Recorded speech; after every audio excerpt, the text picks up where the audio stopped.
विश्व कल्याण हेतु सारे अमंगलों को मंगल में परिवर्तित करने हेतु तथा समस्त विश्व में सुख शांति आरोग्य एवं समस्त संपदाओं से विभूषित करने हेतु सर्वप्रथम माँ आदिशक्ति जगदम्बा परात्पर शक्ति करुणामयी भक्तवात्सल्य प्रदानी सकला सिद्ध पदात्री अखंड ब्रह्मांड स्वामिनी त्रैलोक के सुपासनी त्रैलोक के तारिणी त्रैलोक के भद्राणी मातेश्वरी परमानंददानी परम कारुणिकी माँ आदिशक्ति जगदम्बा के श्री चरण कमलों में प्रतिपात करते हुए माँ की वंदना के साथ भगवान श्री राम की पावन नगरी अयोध्या एवं पावनाति पावन माँ सरयू एवं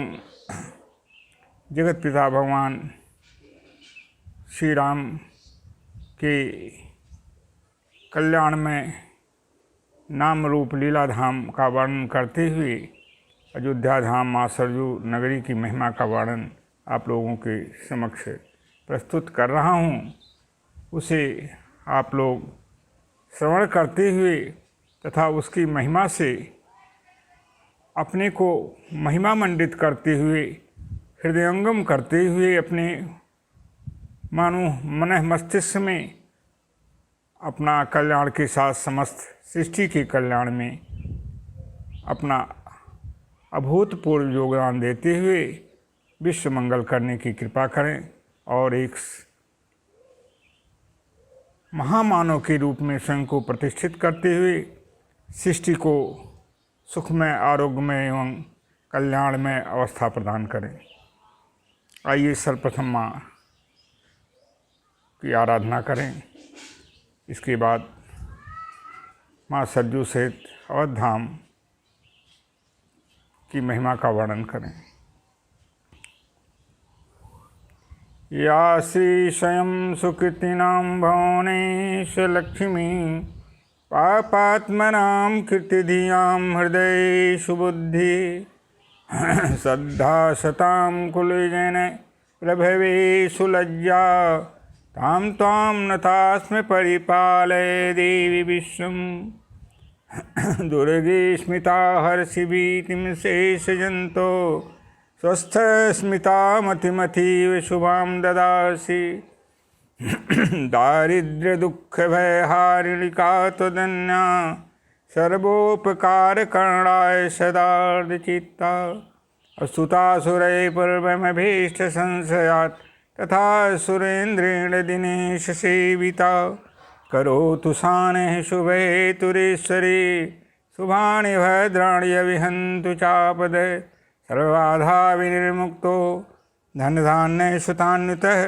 मनुष्यो मत प्रसादेन भविष्यति न संशय देहि सौभाग्यमारोग्यम देहि मे परमं सुखम रूपम देहि जयम देहि यशो देहि दुषो जय स्वल्पैरहोभिनिप्ते सम्राजं प्राप्स्यते भवान् सर्वान् निपुणस्खलितं तव तत्र भविष्यति। रोगान् शेषान् अपहंसि तुष्ट्वा रुष्टा तु कामान् सकलान् भीष्टान् त्वयिमाश्रितानां न भयान्नराणां त्वयिमाश्रितानां न विपन्नराणां त्वयिमाश्रितां आश्रयतां प्रयान्ति। नमो देव्यै महादेव्यै शिवाय शतं नमः नमः प्रकृत्यै भद्राय नियताः प्रणताः स्मृतां हे माँ कल्याणी कल्याण करो माता हे माँ कल्याणी कल्याण करो माता पापों से बोझिल उद्धार करो माता हे माँ कल्याणी कल्याण करो माता पापों से बोझिल उद्धार करो माता। जिस जन पे कृपा मातु की हो उसको क्या डर है धरातल में अभय है सारे जग में वो उदयाचल से अस्ताचल में जिसे जन पे कृपा मातु की हो, उसको क्या डर है धरातल में। अभय है सारे जग में वो, उदयाचल से अस्ताचल में। आइए अवध धाम की महिमा प्रभु श्री राम माँ जानकी जी की कृपा के द्वारा तथा भगवान के परम भक्त एकादश रुद्रावतार भगवान हनुमंत लाल जी की कृपा के द्वारा आप लोगों के समक्ष में प्रस्तुत कर रहे हैं। उसे सावधान होकर आप लोग हृदयंगम करें और धारण करते हुए अनुवांछित फल प्राप्त करें एवं विश्व कल्याण के भागी बने। बंदऊं अवधपुरी अति पावनी, बंदऊं अवधपुरी अति पावनी। सरजू सरी कली कलुषन सावनी, सरजू सरी कली कलुषन सावनी।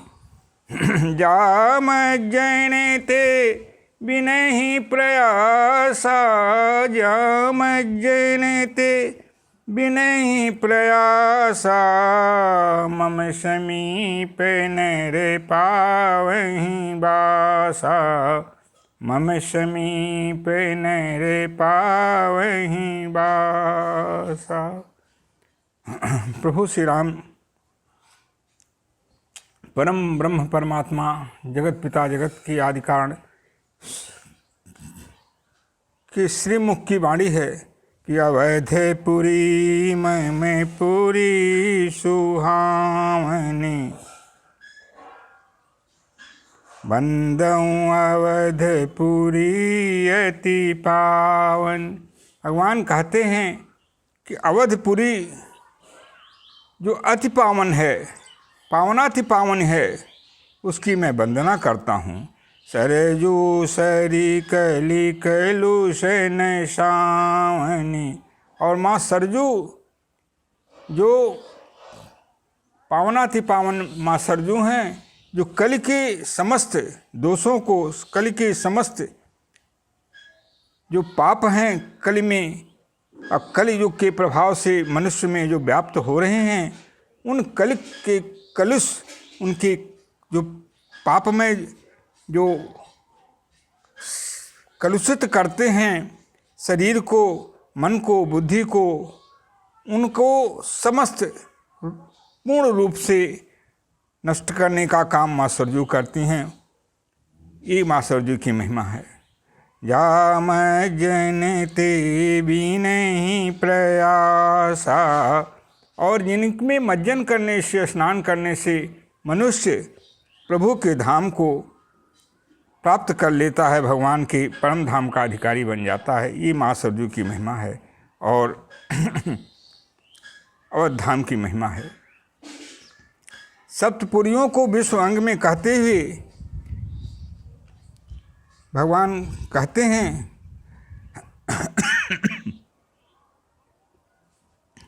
कि यह सप्तपुरियाँ मेरे शरीर में हैं और उसमें जो अयोध्यापुरी है वह मस्तक भाग है मेरा, और शेष अन्य जो अन्य पुरियाँ हैं वे मेरे शरीर में अवस्थित हैं।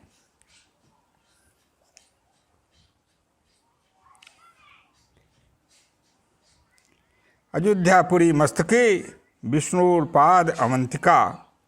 अयोध्यापुरी भगवान विष्णु का सिर भाग है और अवंतिकापुरी भगवान का पाद भाग है, और शेष पुरियाँ इस भगवान के शरीर में अवस्थित हैं और वे ही इस वसुधा में सप्तपुरियों के रूप में प्रतिष्ठित हैं। अयोध्यापुरी में चैत्र रामनवमी के अवसर पर तीर्थों के राजा प्रयाग भी आकर इस यहाँ पे स्नान करके अपने को पवित्र होते हैं।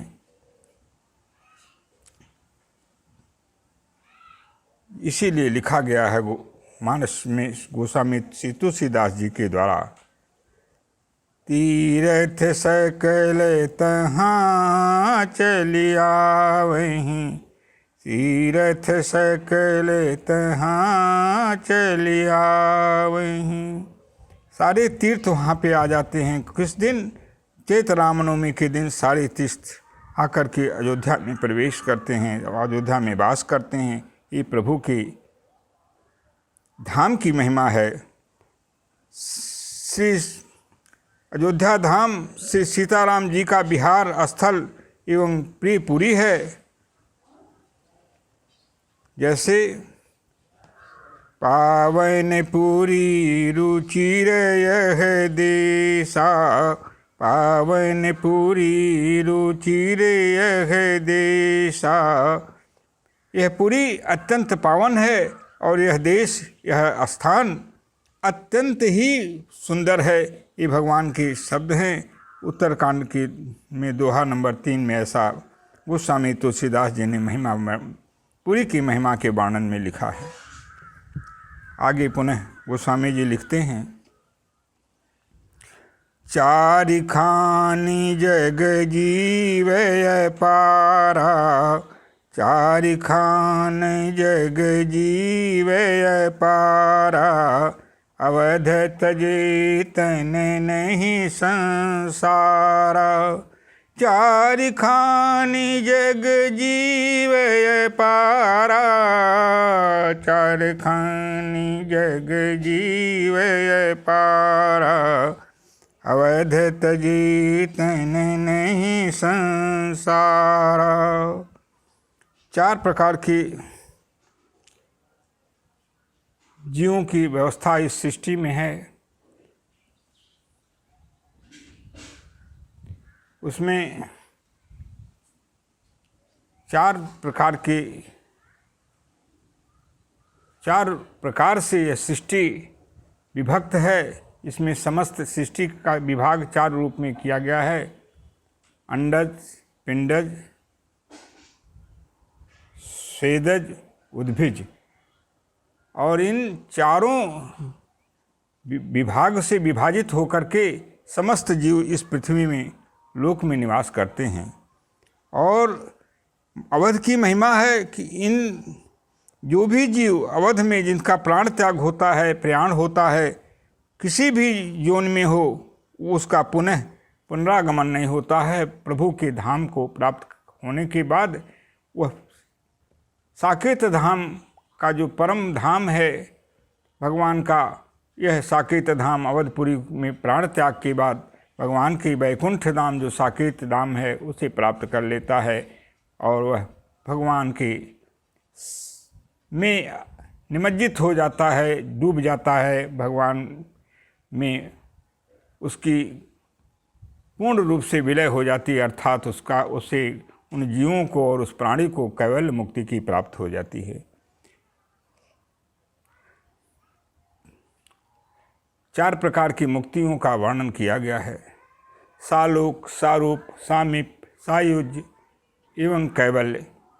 ये सभी मुक्तियाँ अवध धाम में प्राप्त होने के बाद उस जीव को प्राप्त हो जाती हैं और उस जीव का प्रभु में हमेशा हमेशा के लिए विलय हो जाने के कारण उसका पुनरागमन नहीं होता है।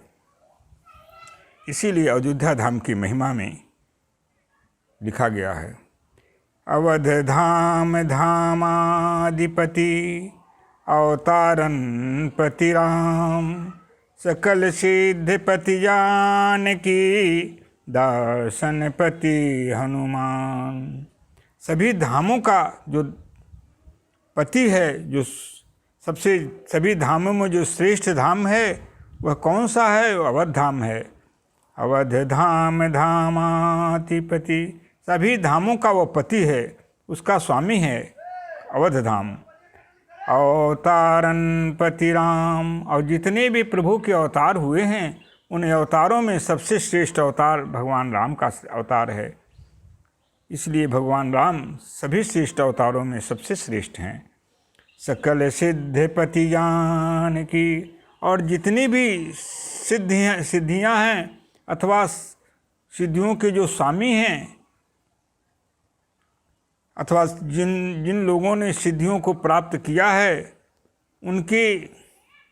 उनकी अधिष्ठात्री शक्ति माँ जानकी हैं, अर्थात सारी सिद्धियां माँ जानकी जी के अधीन हैं और उनके इच्छानुसार अनुगमन करती हैं। ये माँ जानकी की महिमा है। दासन पति हनुमान। और जितने भी भक्तगण हैं, जितने भी भक्त संत महापुरुष आप्तजन हैं, उनके सभी लोगों के स्वामी और सबका को निर्विघ्न अवस्था प्रदान करने वाले और उनके तप को पूर्णता प्रदान करने वाले, उसमें पूर्ण सिद्धि देने वाले हनुमान जी हैं, जो भगवान रुद्र के 11वें अवतार के रूप में प्रतिष्ठित हैं। और वे निरंतर जहाँ भी प्रभु की कथा होती है, जहाँ भी प्रभु के लीलाधाम का वर्णन होता है, कथा मृत का पान संत महापुरुषों के द्वारा लोगों को कराया जाता है, वहाँ पे रक्षक के रूप में हनुमान जी हमेशा प्रतिष्ठित रहते हैं और हमेशा वर्तमान रहते हैं। ये हनुमान जी की कृपा का प्रसाद है कि किसी भी प्रकार का जो अनुष्ठान अथवा भगवान की का नाम रूप लीलाधाम की कथाएं जहाँ भी कथामृत के पान कराए जाते हैं, वहाँ हनुमान जी उसको निर्विघ्न अवस्था प्रदान करते हुए पूर्ण फल की प्राप्ति कराते हैं। ये हनुमान जी की कृपा का फल है।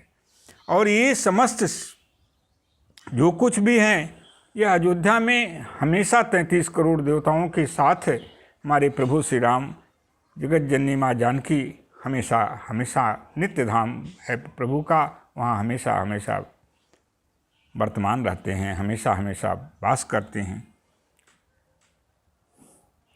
और धाम की महिमा के बारे में आगे लिखते हैं गोस्वामी जी तुलसीदास जी। देखत पूरी सकल अघ भागा, बने उपवन वापी का तड़ागा। देखत पूरी सकल अघ भागा, देखत पूरी सकल अघ भागा, बने उपवन वापी का तड़ागा। अयोध्या धाम में पहुँचने के पहले मात्र पुरी के दर्शन मात्र से, अयोध्या धाम के दर्शन मात्र से, अयोध्यापुरी के दर्शन मात्र से समस्त अघ समस्त पाप जीव के नष्ट हो जाते हैं, दूर हो जाते हैं, हट जाते हैं उस शरीर का परित्याग करके। वन उपवन वापी का तड़ागा। अवध के वन को देखने से, उपवन बागीचों को देखने से, कुओं को देखने से और छोटे छोटे तालाबों को भी देखने से ऐसा फल जीव को प्राप्त हो जाता है। ये अवध धाम की महिमा है। यद्यपि सब बैकुंठ बखाना, वेद पुराण विदित जग जाना। यद्यपि सब बैकुंठ बखाना, यद्यपि सब बैकुंठ बखाना, वेद पुराण विदित जग जाना। अवध सरी से प्रिय मोहिन सोई, यह प्रसंग जाने कोई कोई। अवध सरी से प्रिय मोहिन सोई, अवध सरी से प्रिय मोहिन सोई, यह प्रसंग जाने कोई कोई। भगवान कहते हैं, प्रभु श्री राम कहते हैं, श्रीमुख की वाणी है, यद्यपि सब बैकुंठ बखाना। सभी लोगों ने बैकुंठ की महिमा का वर्णन किया है और उसका हमेशा निरंतर बखान किया है। और वेद पुराण विदित, और वेद से भी यह सिद्ध है, पुराणों से भी सिद्ध है, और सारे संसार के लोग यह जानते हैं कि बैकुंठ की महिमा सबसे श्रेष्ठ है, क्योंकि प्रभु का परम धाम वैकुंठ, वहाँ जाने के बाद जीव की अधोगति नहीं होती है। हमेशा हमेशा के लिए जीव परम तत्व जो परमात्मा है उनमें विलय कर जाता है और हमेशा हमेशा के लिए पुनरागमन से मुक्ति प्राप्त कर लेता है। किंतु भगवान कहते हैं कि अवैध शरीर से प्रिय मोहि न सोई। भगवान कहते हैं, प्रभु श्री राम कहते हैं कि वह वैकुंठ भी, वह साकेत धाम भी, वैकुंठ धाम भी मुझे उतना प्रिय नहीं है जितना अवध धाम मुझे प्रिय है। अर्थात अवध धाम, उस साकेत जो परम धाम है मेरा, जहाँ मैं हमेशा हमेशा वास करता हूँ, वो उस धाम से भी ज़्यादा प्रिय मुझे अवधपुरी है। कि यह प्रसंग जाने कोई कोई, इस प्रसंग को, इसके यथार्थ तत्व का बोध कोई कोई, अर्थात कुछ ही लोग जानते हैं। अर्थात सब लोगों को यह ज्ञात नहीं होता है कि ऐसा क्यों है, किंतु कुछ कुछ लोग, कोई कोई जिन पे प्रभु की कृपा होती है, वे इस यथार्थ तत्व का बोध उन्हें हो जाता है। वह कौन से लोग जानते हैं?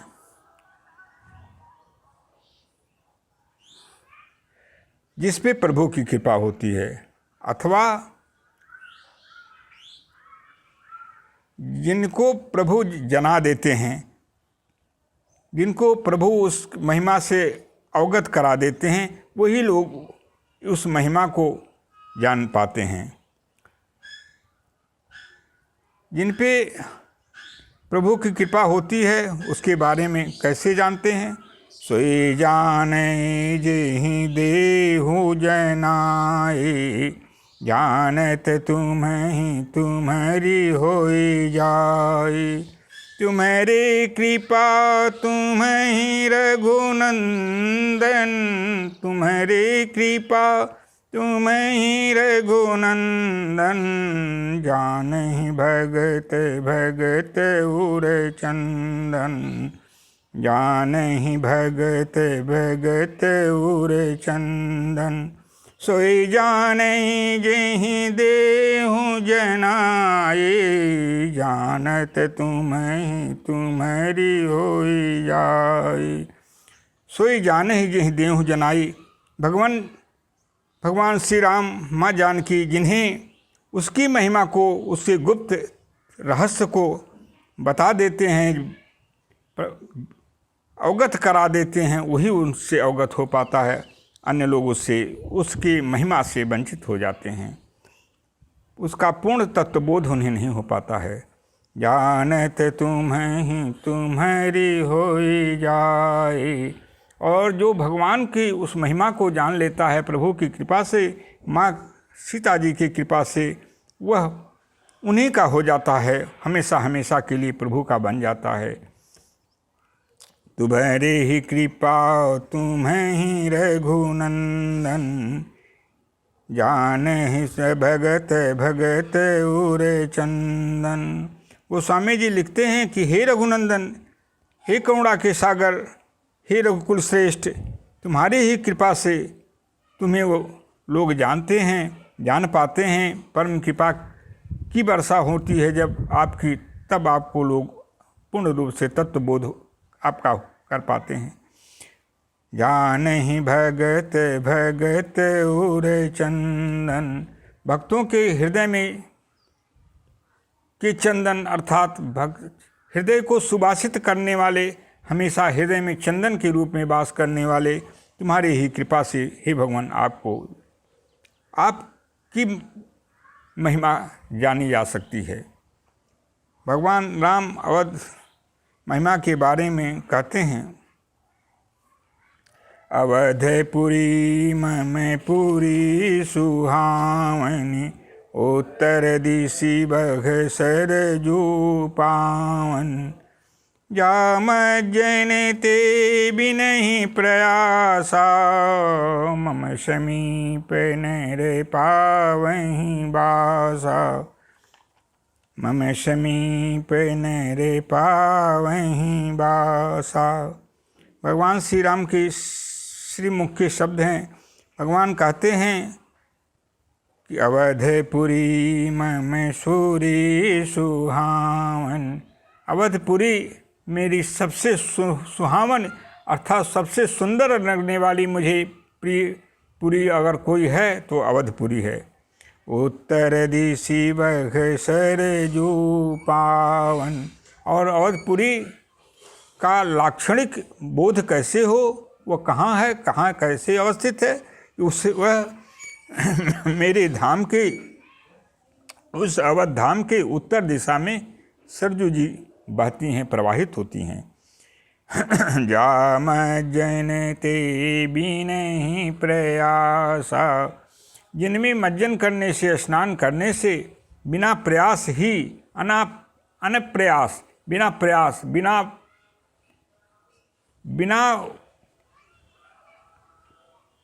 मेहनत के ही, बिना श्रम किए ही, मम समीप नैरे पावहि बासा, बिना प्रयास के ही भगवान कहते हैं कि मेरे से समीप में जीव का वास हो जाता है, अर्थात वह जीव मुझे प्राप्त कर लेता है।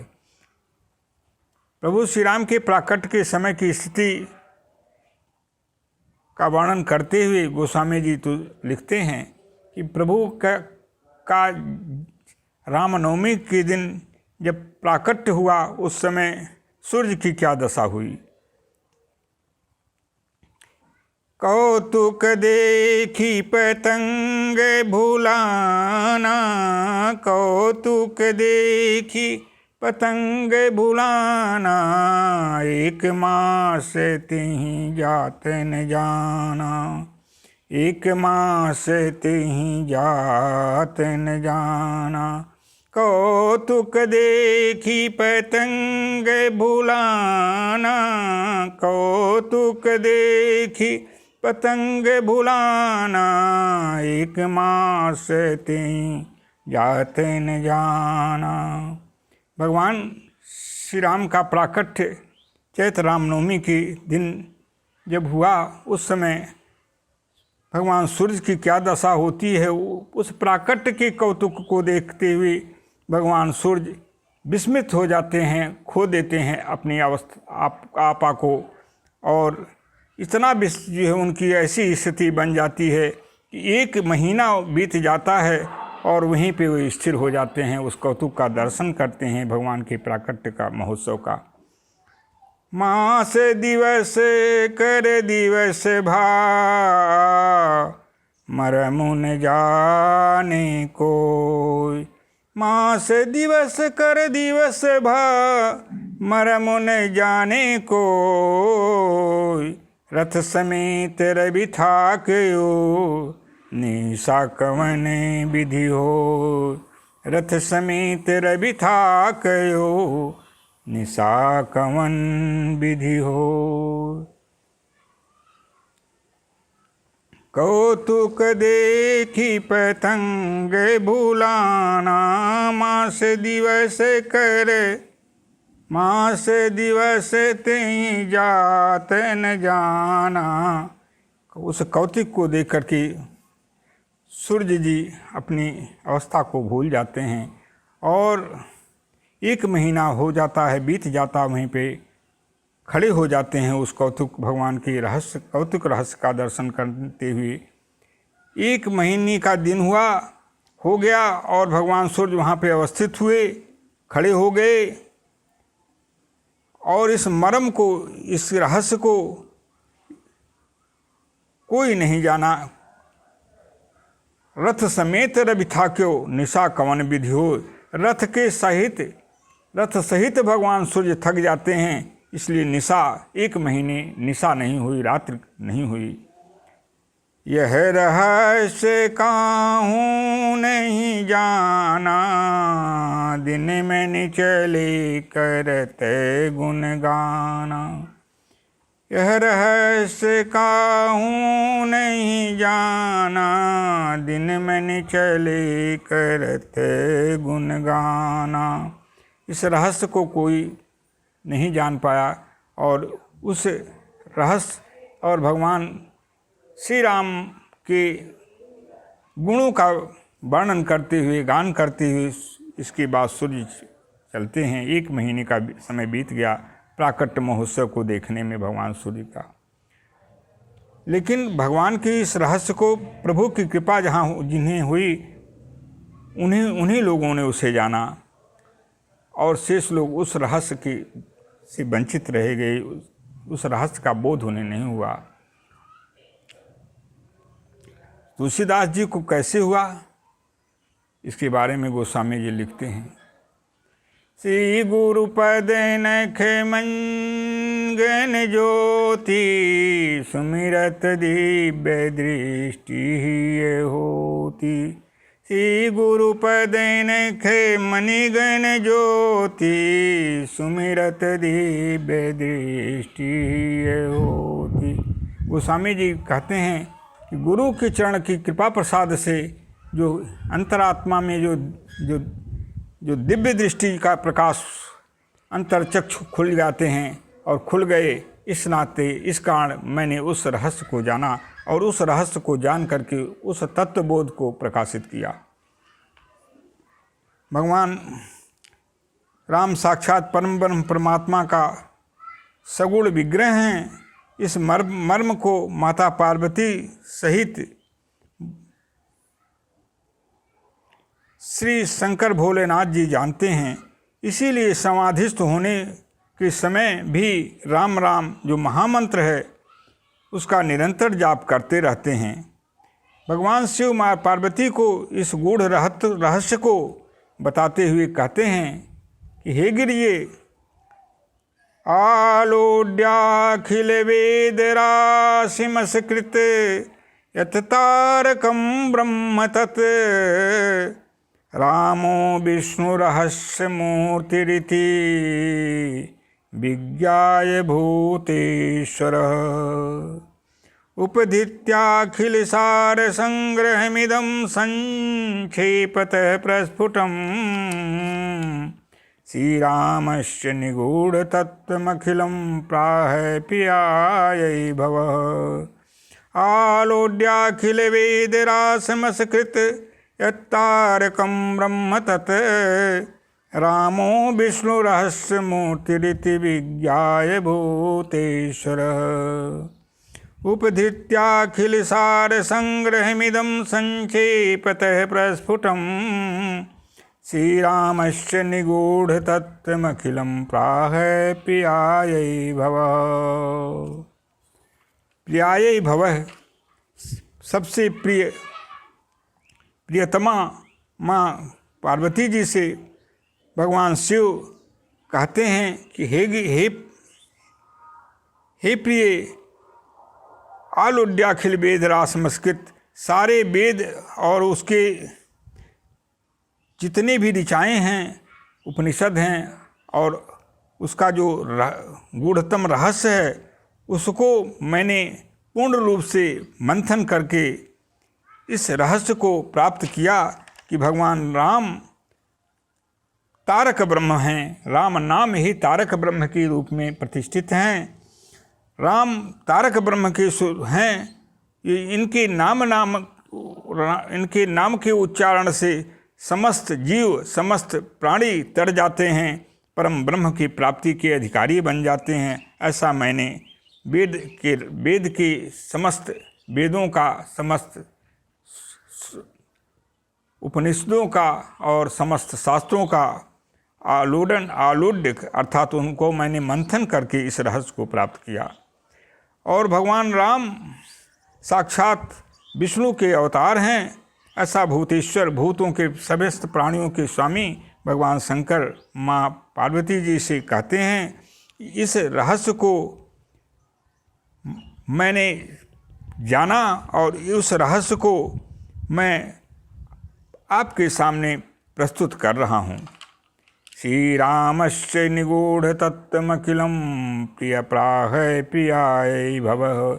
और ये जो निगूढ़ तत्त्वमखिलम, जो सबसे गूढ़ रहस्य है, उस तत्वबोध को माँ पार्वती जी से भगवान शिव ने उस गूढ़ तत्व को प्रकाशित करने का काम किया, उद्भासित करने का काम किया कि राम नाम और राम दोनों तारक ब्रह्म हैं और तारक ब्रह्म के के स्वरूप हैं और इनके नाम लेने से, इनके दर्शन मात्र से, इनके नाम रूप लीला धाम के दर्श को अपने अंदर प्रतिष्ठित करने से जीव मात्र का पूर्ण रूप से उद्धार हो जाता है, कल्याण हो जाता है। हमेशा हमेशा के लिए वह जीव महापातक से भी पातक यदि उसके ऊपर हैं तो उनसे मुक्ति प्राप्त करके प्रभु के परम धाम का अधिकारी बन जाता है।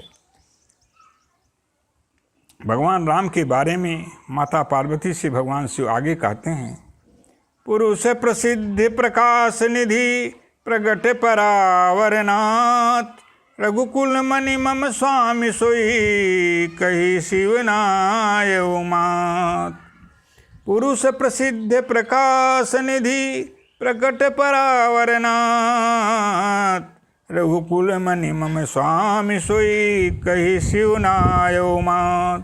पुरुष प्रसिद्ध, पुरुष के रूप में प्रसिद्ध और प्रकाश के भंडार हैं, निधि हैं, खजाना है, अर्थात समस्त प्रकाश जिनसे द्वारा निर्गत है, ऐसे भगवान श्री राम पुरुष के रूप में प्रसिद्ध आज हम लोगों के बीच में समस्त भूमंडल पे पृथ्वी लोक में आज प्रसिद्ध पुरुष के रूप में प्रकाशित राम के रूप में प्रकाशित हैं।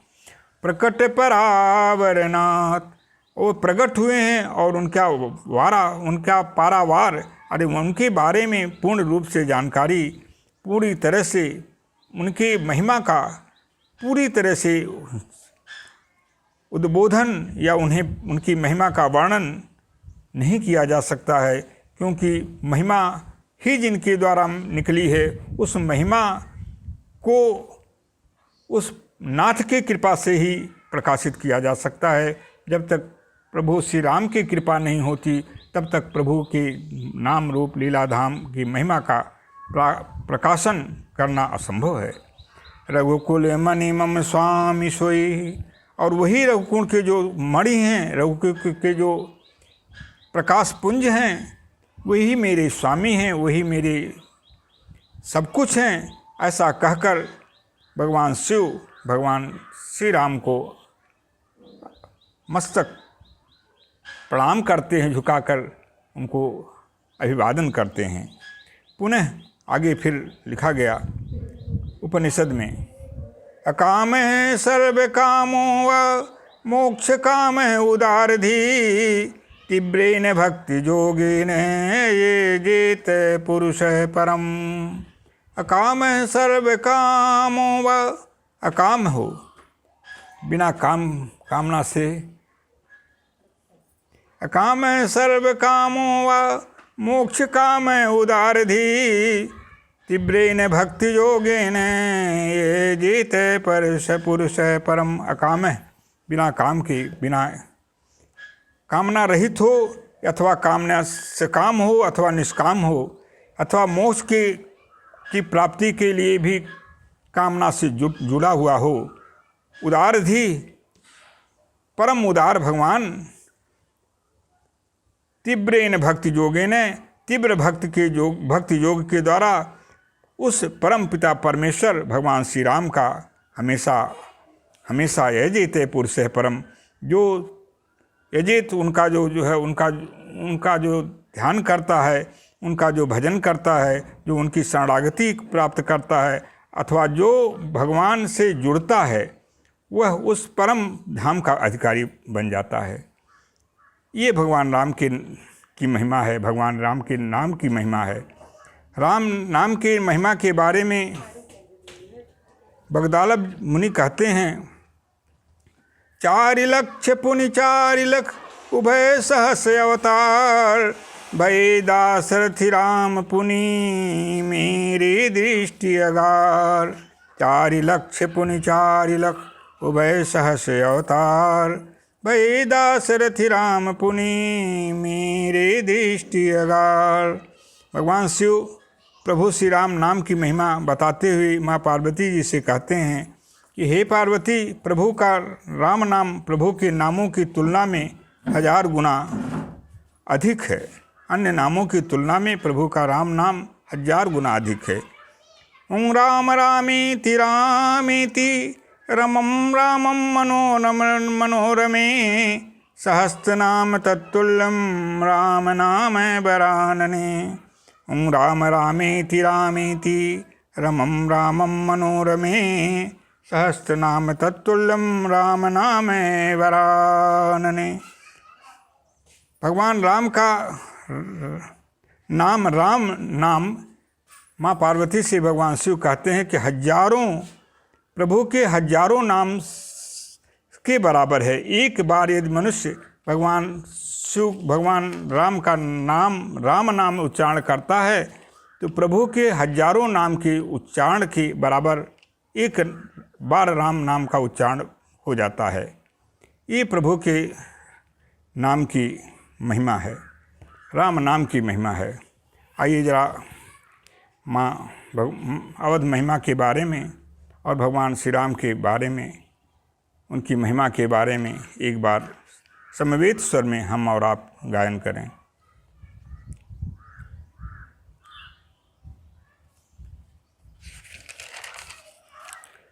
अवध धाम पर किसी संत के उद्गार हैं, किसी संत के वाणी हैं और संत के द्वारा लोक कल्याण गाए हुए इस कविता का आप लोगों के समक्ष प्रकाशन किया जा रहा है। उसे हृदयंगम करते हुए, धारण करते हुए आत्म कल्याण के साथ विश्व कल्याण के भागी बने। अवध धाम पर सकल लोक धाम वारों, अवध धाम पर सकल लोक धाम वारों, अवध धाम पर सकल लोक धाम वारों, और नाम वारों राम नाल सुधाधार पे, और नाम वारों राम नाल सुधाधार पे। अवध धाम पर सकल लोक धाम वारों, और नाम वारों राम नाल सुधाधार पे, और नाम वारों राम नाल सुधाधार पे।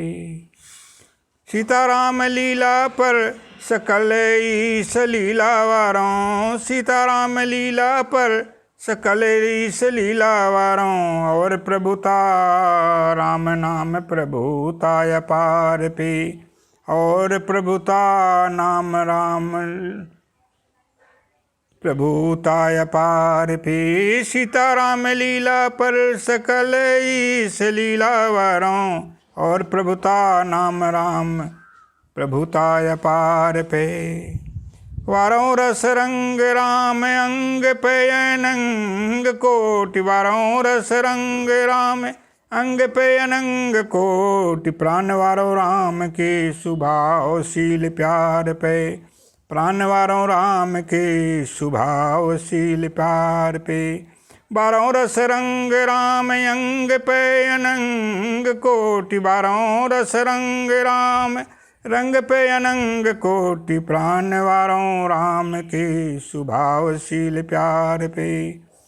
राम तन तेज पर ब्रह्म निराकार बारों, राम तन तेज पर ब्रह्म निराकार बारों, 9 अवतार बारों दशरथ कुमार पे, 9 अवतार वारों दशरथ कुमार पे।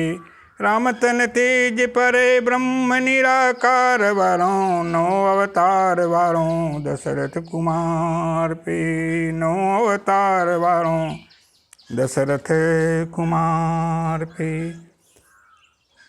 भगवान शिव माँ पार्वती जी से कहते हैं प्रभु श्री राम के शील स्वभाव के बारे में। उमा राम स्वभाव जिन जाना, उमा राम स्वभाव जिन जाना, तिन्हीं भजन तजि भाव न आना, तिन्हीं भजन तजि भाव न आना। जिन्होंने भगवान उमा, हे उमा, हे प्रिय पार्वती जी, भगवान कहते हैं माँ पार्वती से, जिसने राम के स्वभाव को जान लिया उन्हें भगवान राम के अतिरिक्त कुछ भी नहीं दिखाई देता है, अर्थात प्रभु ही उनकी सब कुछ है, ऐसा उन्हें पूर्ण रूप से ज्ञात हो जाता है और ज्ञान हो जाता है और वे प्रभु की ही बन जाते हैं। ये भगवान की महिमा है, भगवान श्री राम की महिमा है। अवधाम में पूर्ण सलाह सरजू की महिमा के बारे में आइए आप और हम समवेत स्वर में गान करें। आई है राम नवमी चलो सरजू नहाने, आई है राम नवमी चलो सरजू नहाने। दशरथ नहाए कौशल्या नहाई, दशरथ नहाए कौशल्या नहाई, सुमित्रा नहाई कैकेयी नहाई, सुमित्रा नहाई कैकेयी नहाई। आई है राम नवमी चलो सरजू नहाने, आई है राम नवमी चलो सरजू नहाने। गुरु वशिष्ठ नहाने सुमंत जी नहाने, गुरु वशिष्ठ नहाने सुमंत जी नहाने। सारे अवधवासी माँ सरजू नहाए, सारे अवधवासी माँ सरजू नहाए। परम पावनी तिथि चैत नवमी जब आए, परम पावन तिथि चैत नवमी जब आए। 33 कोटि देव माँ सरजू नहाए, 33 कोटि देव माँ सरजू नहाए। तीर्थ राजे प्रयाग भी नहाए, तीर्थ राजे प्रयाग भी नहाए। सारे पाप मुक्त होकर पावन हो जाएं, सारे पाप मुक्त होकर पावन हो जाएं। परम पावन सलिला जो सरजू नहाए, परम पावन सलिला जो सरजू नहाए। सारे पाप मुक्ति सदा सदा को पावे, सारे पाप मुक्ति सदा सदा को पावे। अगम निगम सब महिमा तेरी गावें, अगम निगम सब महिमा तेरी गावें। दर्शन मात्र से सब तरे जाएं, दर्शन मात्र से सब तर जाएं। राम जी की नगरी में जो कोई जाए, वांछित फल राम दया से पाए, वांछित फल राम दया से पाए। बैकुंठ धाम छोड़ राम सीता जी आए, अवध धाम को बैकुंठ धाम बनाए। बैकुंठ धाम छोड़ राम सीता जी आए, अवध धाम को बैकुंठ धाम में बनाए। अवध सरजू की महिमा जो गावे, बिनहि प्रयास भव सागर तर जाए, बिनहि प्रयास भव सागर तर जाए।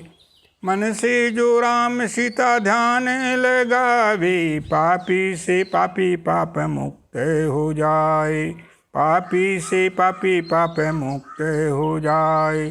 सीताराम कथा सोता बक्ता जो गाए, सीताराम कथा सोता बक्ता जो गाए। सीताराम कृपा से मनोवांछित फल पाए, सीताराम कृपा से मनोवांछित फल पाए। जय श्री सीताराम, जय श्री अयोध्या धाम, जय श्री हनुमंत लाल, जय श्री नागेश्वर नाथ, जय माँ देव काली, जय मातगण, जय अयोध्या धाम, जय माँ सरजू, जय भगवान परम पावन भगवान श्री राम, माँ सीता, जय दशरथ जी, जय माँ कौशल्या, जय माँ सुमित्रा, जय माँ कैकेयी। समस्त 33 कोटि देवताओं सहित अवधधाम को श्री चरण कमलों में मेरा परिपात एवं कुर्से बंधन नंदन एवं नमन स्वीकार हो। सर्वविद शरणागत हो उसमें, सर्वविद शरणागत हो उसमें, सर्वविद शरणागत हो उसमें। बंदो अवध भुआल सत्य प्रेम जिन राम पद, बिछुरत दीन दयाल प्रीतन तृणम्योत परिहरो। सर्वे भवन्तु सुखिनः, सर्वे सन्तु निरामया, सर्वे भद्राणि पश्यन्तु मा कश्चित् दुःख भाग् भवेत्। पूर्णमदः पूर्णमिदं पूर्णात् पूर्णमुदच्यते, पूर्णस्य पूर्णमादाय पूर्णमेवावशिष्यते। शांति शांति शांति।